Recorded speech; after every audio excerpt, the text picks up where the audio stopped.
Welcome to Almost Here, Round the Corner Future Technology podcast with Richard Jacobs. Future technologies poised to transform our lives for better or worse are the focus of this podcast. Almost here means these technologies are now here and starting to be used, or just around the corner, from Bitcoin to artificial intelligence, 3D printing, blockchain, virtual reality, and more. Hello, this is Richard Jacobs with the Future Tech Podcast. My guest is Lorenzo Moroni. He's a professor of biofabrication at Maastricht University in Holland. So, Lorenzo, how are you doing? I'm doing fine, thanks, Rich.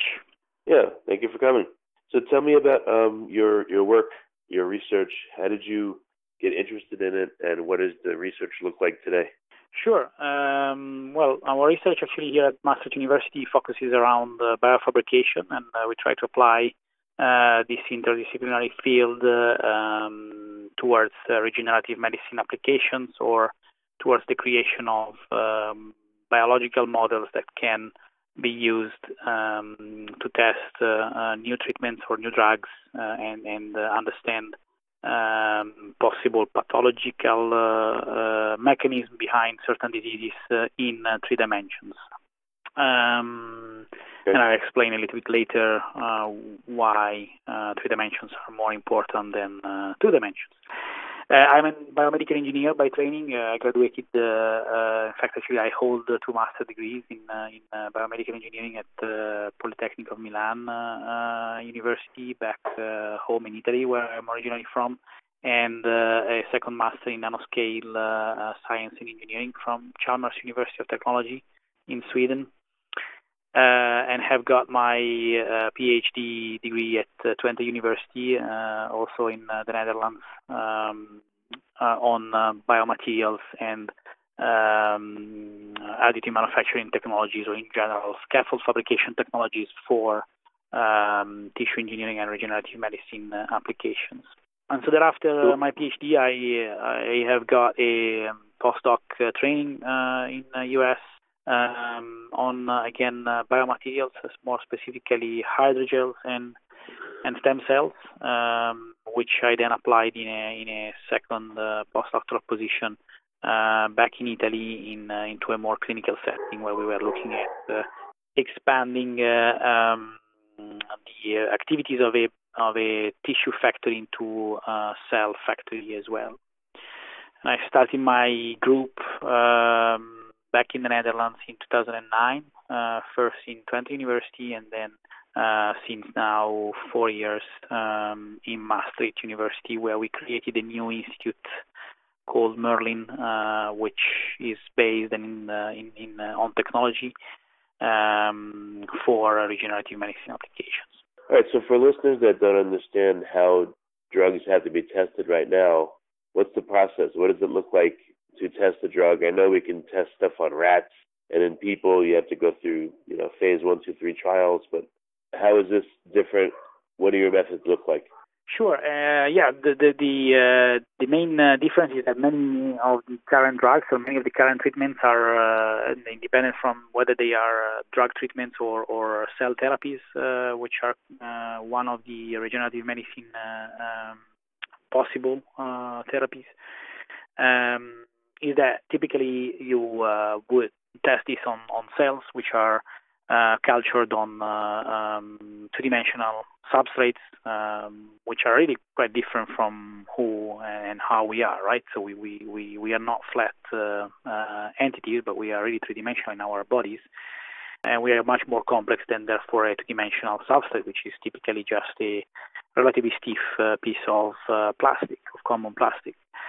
Yet this actually has been translated into several different routines where indeed either chemical compounds as possible new drugs or other kind of cellular therapies have been tested in terms of efficacy and efficiency and potency. What actually biofabrication can, in particular, offer to this kind of field is the recreation of a more physiological 3-dimensional environment where, which actually resembles a bit better, actually I would say considerably better, the physiological environment of a targeted tissue or organ in our body, where essentially we are targeting our new treatment. And so in this case, actually, biofabrication actually adds on top of already other existing 3D cell culture models by really controlling exquisitely the spatial and temporal deposition of cells and proteins in recreating such a 3D in vitro model, which is showing these days to indeed get to a more stringent selection of new therapies and drugs that have been tested in these models. And that would be on the let's say more 3D in vitro model side of the applications of biofabrication. But also these kind of three-dimensional constructs can be used for a regenerative medicine purpose, so where a patient essentially would have a certain condition for which a tissue cannot heal by itself. We could be providing a solution by biofabrication technologies as a sort of biological replacement of that tissue, in order not only to replace but really to restore and heal the original tissue which has been damaged or diseased. Well, why are three-dimensional models? I mean, right now stuff happens more in a petri dish, and it's essentially a two-dimensional, surface of cells that gets acted upon. Right. So the still the current industrial flow would be that certain compound or certain cellular treatment would be tested first in two-dimensional cell culture systems. From there, you would have a sort of promising candidate or positive hit that would be translated directly into animal models. And this translation actually is relatively sudden, going indeed from a very physiological environment, as explained before, that would be the two-dimensional culture, into a preclinical animal model, which is currently what is required before actually starting a clinical trial. And so with three-dimensional models, we would really hope to get actually much more consistent correlation between what is really a positive hit in terms of a new therapy or new drug and the actual efficacy, not only in an animal model but also in the clinical trials thereafter. Well, again, why does what happens when you have a 3D migration of a drug through a system versus 2D? What are some specific reasons why it's different? So a 3D model essentially would be able to recreate more closely the kind of organization of cells and proteins as it happens in a native environment, so inside our body. For example, consider if you would have a three-dimensional model of a cardiac muscle, and you would be interested to find a new drug or a new cellular therapy that could improve, for example, an infarcted heart condition. With a three-dimensional model, you would have a much better representation of the cardiac muscle than having just cardiac cells being adhered into a flat two-dimensional petri dish. And so, what are some of the things, different behaviors you're seeing in 3D models? Anything that surprised you? Well, in general, we are looking at different kind of applications. We have actually a relatively long history on skeletal applications, where the idea there is to regain not only the tissue physiology, but also the tissue mechanical functionality, being tissues that in our body are also responsible for bearing loads. In that respect, we have been able to translate from fundamental steps to the clinic a treatment for articular cartilage through actually the use of additive manufacturing technologies that nowadays are also more popularly called under the name of 3D printing. Although I have to be a bit of an advocate of terminology, 3D printing is erroneously used for the full additive manufacturing platform of technologies, whereas instead it's just one of those technologies that has been invented in USA in the 80s. Nonetheless, with an additive manufacturing technologies, we have been able to create a scaffold which actually has mechanical performance similar to those of articular cartilage, which is the cartilage tissue that we have at the surface of our joints, and combining these scaffolds with a specific cell preparation comprising both cartilage cells and adult stem cells, we have actually shown a restoration of both the biological as well as the mechanical function of articular cartilage. Nowadays, we are also focusing a bit more towards softer tissues, encompassing neural and vascular tissues, both with the idea of creating solutions for example, people that have got a neural problem due to, for example, traumatic accident in their peripheral arms or limbs, as well as vascular grafts for people with cardiovascular complications where a part of their vessels would be replaced. Well, how do you make these 3D scaffoldings? I've heard that the hardest part is the vascularization. If tissue is not close enough to a blood supply, it dies.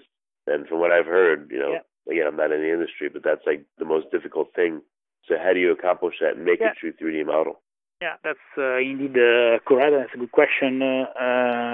Vascularization, especially for maintaining large segments of engineered tissues, is crucial. So typically, we make our tissues by two modalities. Either we make a scaffold that has smart surface properties, where the smartness comes from essentially better communication at the interface with cells, or with hierarchical properties. So in this case, we actually change the structural organization of the material comprising the scaffolds, so to resemble better the organization of proteins in our tissues. So that would be one of the strategies we follow. The second being actually that of conventional bioprinting, where we incorporate our cells of interest inside a hydrogel that essentially works as a carrier, and then this cell hydrogel composition would be printed actually into a specific construct of our interest. In both cases, actually, we use two ways to try to enhance the vascularization of such constructs. Either we use the macroporosity that we can create by additive manufacturing technologies, and essentially use that as a sort of piping line of our tissue, or we actually add into the tissue specific cells of vessels, which are called endothelial cells, and try to design the constructs in such a way that these endothelial cells can organize themselves and form the vessels. Well, what are some of the limitations right now? What's the max thickness of a tissue or max complication of structure you've been able to do so far? And will this lead us to be able to, 3D print organs or grow organs, or are we still far away from that? Yeah, that's a good question as well, because indeed there is a lot of attention on organ bioprinting, and I think it will be possible, but we are still very far away from really seeing today a bioprinted organ. So the limitation in terms of let's say, vascularization, we are now able to fairly well reproduce capillaries or microcapillaries through the culture of endothelial cells. We are doing a decent job. Actually, in the last couple of years, there have been a number of studies showing that through templating technology, we can create those macro vessels that could be used as a sort of pipeline or piping line, as I stated earlier, to provide really more nutrients throughout the construct. We need to connect these two micro and macro networks together. And we need then ultimately to connect such a multi-scale vascularized system to the host vasculature when we implant the biofabricated construct.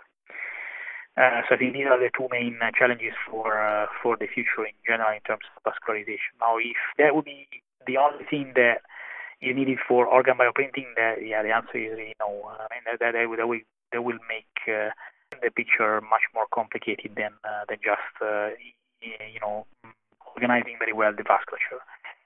In terms of organ bioprinting, the possibilities they are definitely there. The technology, I think, would be capable to create such a complex structure, but we need to understand much better the biology of such a multicellular and multi-tissue biological system, and once we will be able to do that, then use bioprinting technology to better replicate again the native organization of cells and proteins in those organs. So this goes beyond only vascularization. Of course, vascularization should be there. Innervation should be definitely there. A system that is called the lymphatic system in our body that is responsible for removing the waste that is being produced by actually cells should be in place.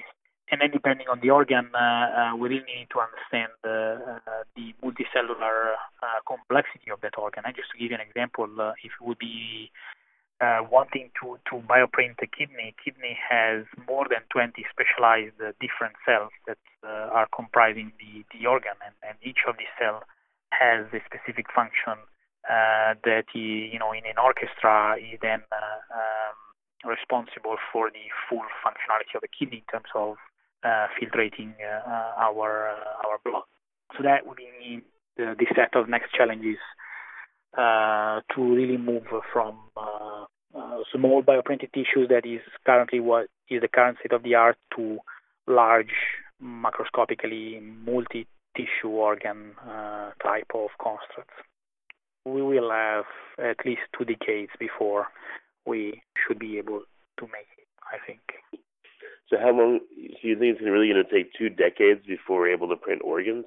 I mean, any organ? Or, I've heard some of the organs may be simpler, like the bladder or maybe the throat because the tissue's smooth, and some of the more complicated ones, right, is the kidneys, and maybe the thyroid is easier. Is there a hierarchy or hierarchy of organs that you think may be printed sooner?